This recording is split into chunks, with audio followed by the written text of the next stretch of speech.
सुनिए जी, मैं सोच रही हूँ क्यों ना इस दिवाली हम नया रेफ्रिजरेटर और वॉशिंग मशीन ले आएं। ऑफर में थोड़े सस्ते में मिल जाएंगे। मेघा ने अपने पति गौरव से कहा। हाँ, तुम सही कह रही हो। आज ही कोई अच्छा सा रेफ्रिजरेटर ऑर्डर कर लेते हैं। लेकिन वॉशिंग मशीन की क्या ज़रूरत है? काम वाली बाई माला जो है, कपड़े तो वही धोती है ना। और पुराने फ्रिज का क्या करोगी? गौरव बोला। अरे वो माला जब छुट्टी लेती है ना, काम बहुत बढ़ जाता है। वॉशिंग मशीन के आ जाने से थोड़ा सहारा हो जाएगा। और पुराना फ्रिज माला को ही 2-3 हजार में बेच देंगे। उसके घर में फ्रिज नहीं है ना, किस्तों में ले जाएगी। मैंने बात की थी उससे, मेघा ने कहा। यह फ्रिज कितना पुराना हो चुका है। पुराने फ्रिज के उस गरीब से 2-3 हजार लेकर हमारा कौन सा खजाना बढ़ जाएगा। मेरी मानो, दिवाली के अवसर पर ऐसे ही दे दो फ्रिज माला को। 2-3 हजार भी बहुत ज्यादा है उसके लिए। अगर तुम पैसे लेकर माला को फ्रिज बेचोगी और वो तुरंत खराब हो जाता है तो ये सही नहीं रहेगा। ऐसे ही दे दो, जितने दिन चलेगा तुम्हें दुआएं देगी।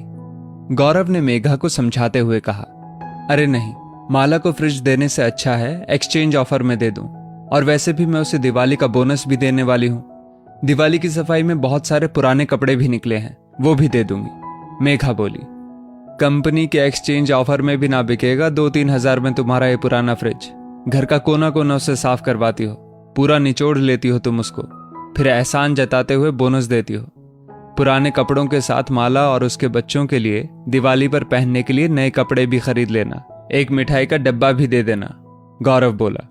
आप अपना ज्ञान अपने पास ही रखो, घर का मामला मुझे ही देखने दो। दिवाली पर माला 3 दिन के लिए अपने गांव जाएगी। जब आएगी तब बची हुई मिठाई दे दूंगी। आप तो फटाफट रेफ्रिजरेटर ऑर्डर कर दो। ऑर्डर करते ही फटाफट नया फ्रिज भी आ गया। अब पुराना फ्रिज जल्द से जल्द मेघा माला को देना चाहती थी। घर की साफ सफाई करते समय मेघा ने कुछ पुराने कपड़े, बर्तन, डिब्बे इत्यादि निकाले थे। माला, इसमें से जो तुम्हारे काम आए वो रख लेना। मेघा बोली। जी दीदी, दे दीजिएगा सारा सामान।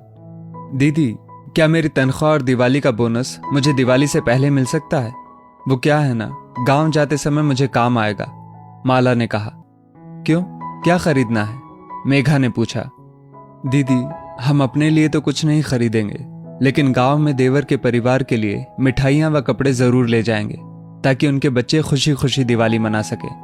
देवर देवरानी की जीविका का साधन कोरोना वायरस के कारण खत्म हो गया था। अपने दोनों बच्चों को 2 वक्त का भरपेट खाना भी नहीं दे पा रहे थे, तो दिवाली कैसे मनाएंगे? पहले मेरा देवर चाय की टपरी लगाता था और देवरानी बड़ी बड़ी कोठियों में बर्तन झाड़ू करके कुछ पैसे कमा लेती थी।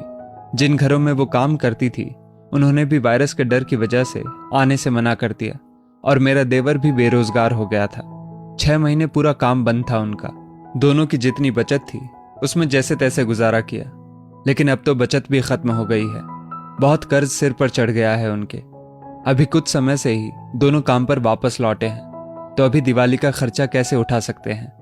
तो हमने सोचा उन सब के लिए नए कपड़े और बच्चों के लिए स्कूल बैग भी खरीद कर ले जाएंगे। माला बोली।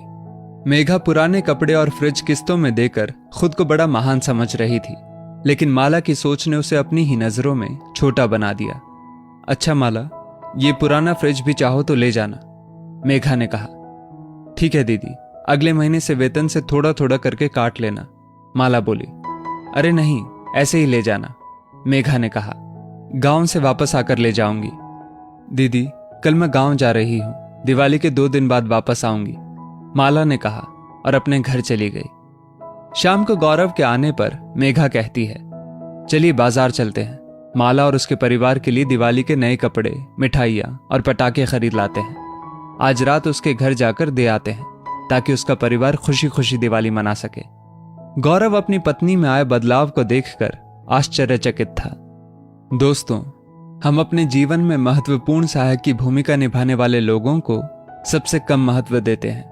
उन्हें अपनी पुरानी चीजें देकर एहसान जताते हैं, अपने आप को महान समझते हैं। किसी की दिल से मदद करके जो खुशी महसूस होती है वो किसी उत्सव से कम नहीं होती। इस स्टोरी को लेकर आपकी क्या राय है, नीचे कमेंट करके जरूर बताइएगा। और ऐसी ही और भी बेहतरीन वीडियोस के लिए हमारा पेज जरूर फॉलो करें। धन्यवाद।